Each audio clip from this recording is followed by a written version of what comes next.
Hello all, a very good day to all of you. We're meeting after a very long time, all the PU2 students. Hope your board exam preparations are underway and going well. So here we are discussing yet another new chapter, the seventh chapter in your Springs textbook, that is The Gardener. So we will be having a short summary and discussion of the seventh chapter. So moving on, the seventh chapter, The Gardener by P. Lankesh. So we see an image of an old man sitting, sitting worried, let's say. So this story is basically, it begins with the writer P. Lankesh reminiscing or thinking about a chance encounter or a chance meeting that he had with an old man in a plantation in Chandrayapatna. Okay, so he meets an old man in a distant plantation in a place called Chandrayapatna in Karnataka. So this old man is he is all rolled into one. He takes care of the estate. He takes care of the finances. He's tasked with so many responsibilities in the estate, and on top of that, he's also a philosopher. Okay, he's very talented. Okay, artistically also he's very talented. He's a talented philosopher and poet. So he talks to this old man, and this old man recalls his experiences, and the old man talks about the story of how he came across or how he came into this estate. So apparently some years back, so this old man that we're talking about somehow has a chance encounter with the owner of the estate. Okay, he walks from a very distant land, and from this very distant land, as he arrives, he has a chance encounter with the estate owner. So the estate before the old man arrived was very shabbily maintained. Okay, the finances were not kept well, and there were a lot of thefts or thievery happening in the estate. It was basically everything was mismanaged. It was very shabbily managed. So the old man, he takes responsibility, and he works very efficiently. He kind of works like a manager in the estate, and the thefts, the thievery, okay, the thievery start reducing. The finances are taken care of, and gradually the estate starts flourishing well, or the estate is well managed. So what happens? The revenue of the estate also starts increasing. So initially the estate owner, before the old man came, would not get much revenue from the estate. But post the old man's arrival, we see that the revenue in the estate starts increasing. So now the estate owner is having a double advantage. On one side, he does not have to manage the estate. Okay, why? Because the old man is doing that for him, and he's doing that quite effectively also. So the old man, the estate owner can take rest. On the other side, you see the finances also. There is an increased revenue coming from the estate. So with this increased revenue, what does the estate owner do? He starts spending the money, or the increased revenue that he gets. He starts spending that money on vices, or in simple words, he starts spending them on bad habits. He cultivates bad habits. So what are the bad habits? Drinking, smoking, adultery. So he starts spending money on gambling and many other vices. So he starts he wastes a lot of money. So initially, before the old man's arrival, he was somebody who was focused at work. But now after the old man coming, this man has nothing to do. So there is no focus. So he's wasting all his money. Now the estate owner's wife is worried. Why is she worried? Because this man, before the arrival of the old man, he was focused on work, the estate owner. But post the old man's arrival, he's lost. He's wasting his money. Okay, he's putting his health at risk also. He's cultivated so many bad habits. So the estate owner's wife is also tensed. She does not know if the old man's arrival is for the good or for the bad. Because on the good side, it is the old man's arrival that improved the conditions of the estate. Okay, but on the on the other side, you see that the estate owner is now lost. Okay, so as the estate owner's wife is, how do you say, as she's thinking about this, the old man suddenly encounters the estate owner's wife, and he knows exactly what she is thinking. Okay, and they sit and they have a conversation. Okay, so that conversation paves way to a backstory, the backstory of the old man. Okay, so as the estate owner and the old estate owner's wife and the old man are sitting and talking, the old man talks about how before he came to the estate, this present estate, he was also a very wealthy landlord in his native land. Okay, so he introduces himself. So at this point of the story, we know the name of the old man. The old man introduces himself to us as Tammanna.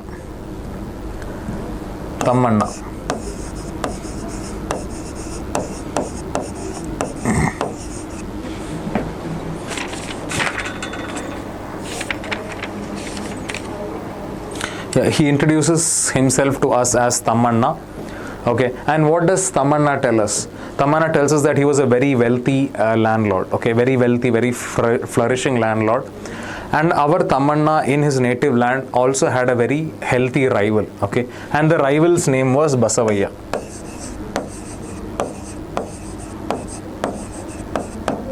Okay, so the rest of the story, or the main essence of the story, revolves around this rivalry between Tammanna and Basavaya. So what do these two do? Both Tammanna and Basavaya are very wealthy landlords in their village. Okay, so there was a very, very intense competition between them, very intense rivalry between them. What was the rivalry for? The rivalry was for basically who had the most land in the village. Okay, so both were hard-working, wealthy landlords, and they were competing with each other to acquire land. So at one point of time, if Tammanna had 800 acres of land, Basavaya would make sure that he had 1000 acres of land. So this competition went on for a pretty long time. Okay, until a certain point. Yeah, so initially there was a very healthy competition between Tammanna and Basavaya. Okay, on acquiring land, making friends. So these were the things in which they were competing. So at a certain point, what happens? Tammanna has 1000 acres of land. Okay, he has 1000 acres of land, and Basavaya is left with just 800 acres of land. Okay, so obviously Tammanna has more land than Basavaya, and what's even more peculiar or interesting is almost all the land in the village was owned by either Tammanna or Basavaya. So this time what happens, eventually Tammanna has more land, that is 1000 acres of land, and Basavaya is obviously lagging behind a lot. So Basavaya initially offers to buy the 200 acres of land from Tammanna. Okay, he repeatedly insists that he wants to buy the 200 acres of land from Tammanna, but Tammanna casually rejects the offer every single time. So this goes on to such a point that Basavaya encroaches upon Tammanna's land. What is encroaching? Forcefully occupying somebody's land. So Basavaya forcefully occupies 200 acres of Tammanna's land. So now Tammanna is in a fix, in a situation. Okay, because Tammanna is the one who is on the receiving end of injustice. And now Tammanna's friends suggest, they tell him, we can either forcefully get the land back, we can send men, we can fight with Basavaya's people, and we can get the land back. So that is what some friends suggest. Some other friends suggest we can take the legal route. We can go to the court, we can take the legal route and get the land back. But Tammanna thinks of neither of these suggestions. Okay, he pays no heed to either of these suggestions. What does Tammanna do? Tammanna thinks in another way. Tammanna thinks beyond what other people think. Tammanna believes that if you forcefully fight with Basavaya, or if you go in the legal route, you are only physically harming Basavaya. Okay, Tammanna thinks of a way where you do not physically harm Basavaya, but you cause a reputational harm to Basavaya. So how does Tammanna damage Basavaya's reputation? So Tammanna is a very talented person. So we discussed earlier, Tammanna was artistically a very superior person. He is very good at composing ballads. Ballads are village or folk songs. Okay. So Tammanna starts composing ballads. or folk songs. So through these songs, he starts demonizing or making Basavaya a villain. Okay, he starts composing these ballads. So in those days, we did not have any source, so much of entertainment. There was no TV or popular media. So how did people entertain themselves? They entertained themselves through telling each other stories or singing to each other village folk songs or ballads. So Tammanna's ballads were an instant hit. So he composes ballads where Basavaya is the villain. Okay, and instantly they become a hit. And just like how rumors spread, okay, these ballads spread throughout the village. Not just in their village, it goes to neighboring villages also. So in every village, people start singing Tammanna's ballads. Ballads in which Basavaya is portrayed as a villain. Now Basavaya is a very wealthy landowner. He is also a good farmer. But he does not possess the poetic ability that Tammanna has. Okay, so what does he do? He tries to encroach upon more land of Tammanna. So Tammanna is in a particular situation where all this physical competition does not affect him. Okay, he is only focused on writing ballads, composing ballads.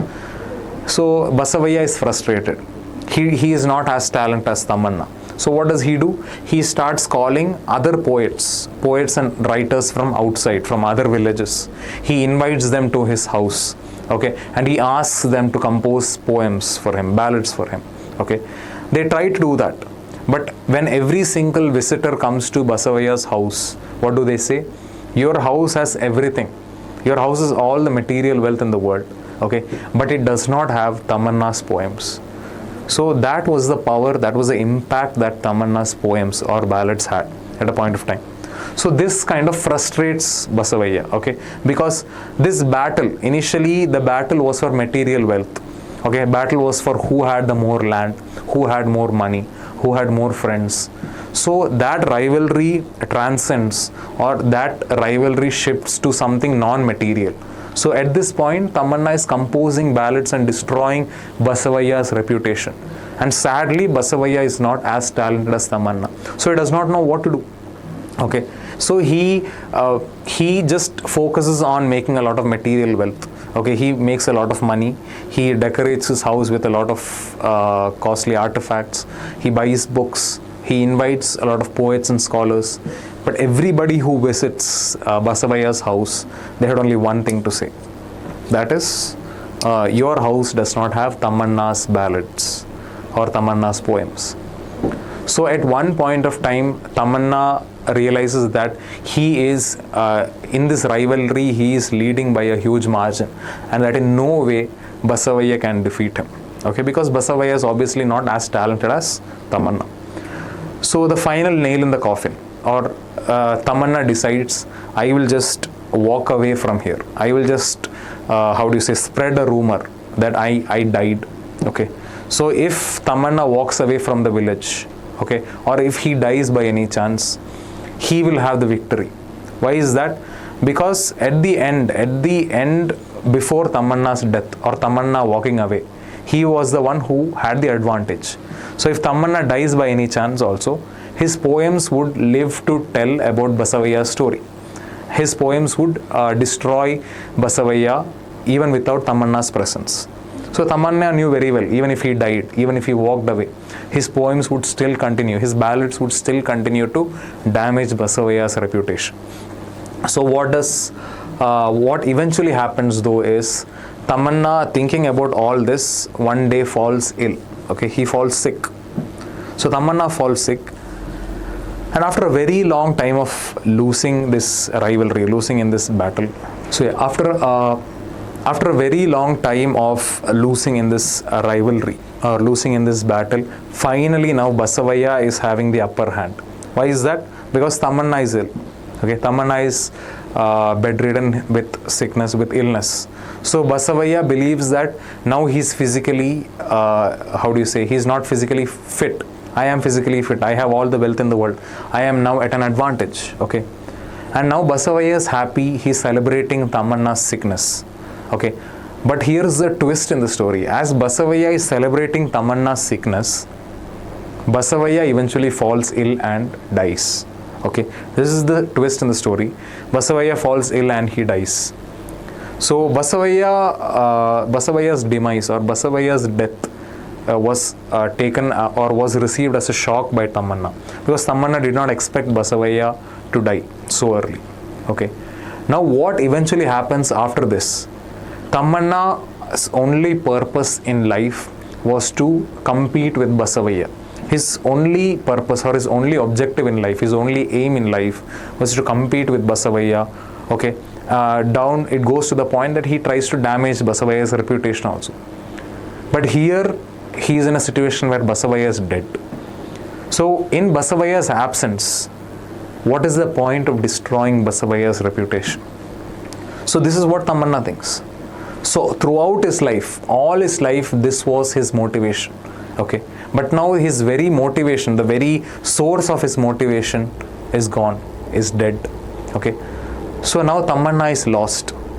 Tammanna does not know what to do. Okay, we are all like this in life. We have a certain aim, okay, or one motivation in life. Without a backup plan, many of us prepare for so many things. Okay, we as students at some stage we do. Some of you prepare for JEE exams, some of you prepare for NEET exams. Okay, that becomes your only priority in life. Okay, it goes to such an extent that after the exam, after the JEE exam, or after the NEET exam is done, you do not know what to do in life. Okay, so this is what happens when you have only one priority or one objective in life.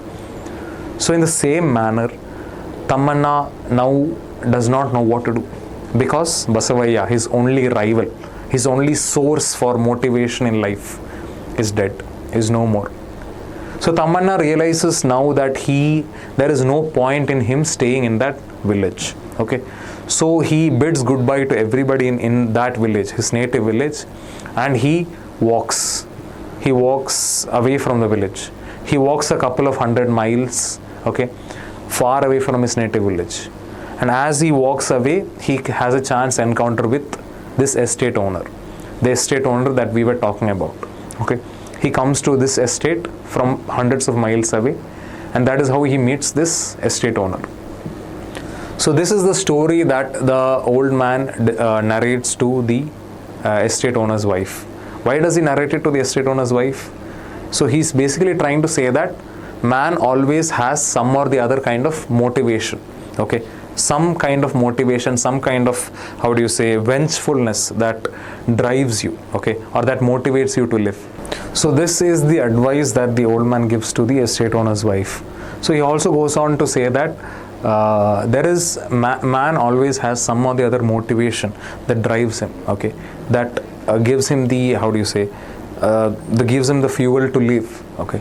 But in the estate owner's case, there is no such motivation, okay. There is no such motivation. There is nothing that is driving him to live. There is no fuel to motivate him, okay. So this is what the old man is trying to tell the estate owner's wife as well. Okay, whatever advice the old man would give to the estate owner, or whatever advice the wife would try to give the estate owner, would prove useless at this point of life. Why is that? Because the estate owner has no motivation. He does not have to work now because the estate is doing well. He has no rival like Tammanna did or like Basavaya did. So there is nothing that is basically motivating him. So what will he do with all the money? He'll obviously waste them. Okay, he'll use them for all the he'll use it on vices. He'll cultivate bad habits and he'll use his money on these bad habits. So this is what the old man is trying to say, or this is what he's trying to convince the estate owner's wife. He tries to tell her that whatever advice you give or whatever advice I give will not bear fruit with respect to the estate owner. Okay, and he also draws the example of Russia and America. Okay, why? Because Russia and America were very big enemies for a very long time. Okay, but what happens at one point? America says we can set aside our enmities. So the moment they set aside their enmities, what happens? Russia suddenly goes on to think, what is the point? Okay, what is the point of what can I say, building such a huge army? What is the point of existing? So there's an existential crisis here. Why? Because you are leaving to compete with your rival. But in this case, however, the estate owner does not have any such motivation. So this is what the old man is trying to convey through the lesson, the gardener. So yeah, towards the end, the writer is recalling this conversation that he had with the old man. So there are mainly 4 characters in this lesson. So Tammanna, an old man now employed in a coconut plantation, and also the narrator. Second, Basavaya, that is Tammanna's rival. So most of the story is basically revolving around this rivalry between Tammanna and Basavaya. Initially, what started off as a very healthy rivalry, okay, it transcends to both of them physically, one person physically trying to subdue the other, okay, encroaching on the other person's property. Then Tammanna, being the wiser man, what does he do? He realizes that you can hurt Basavaya through other means.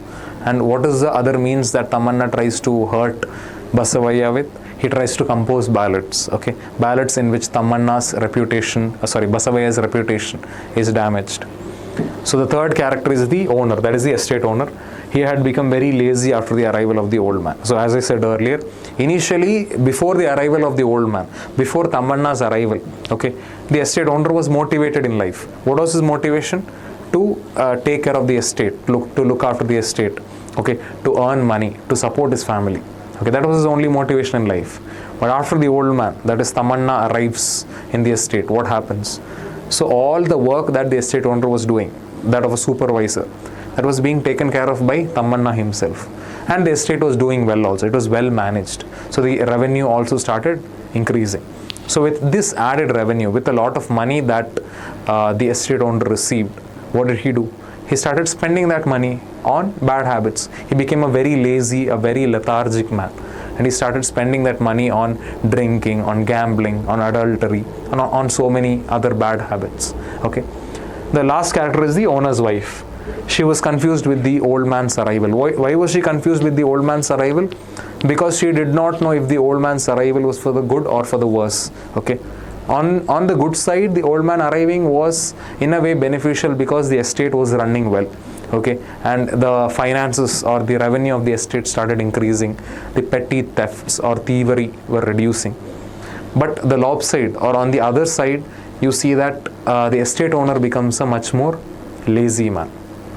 So this is why the owner's wife was confused. So that is it with the short summary. So I hope all of you understood. So all the best for your upcoming preparatory as well as the final board exams. So we'll meet again for yet another short summary discussion as well as some grammar discussion. This is your DMG signing off. All the best. Goodbye.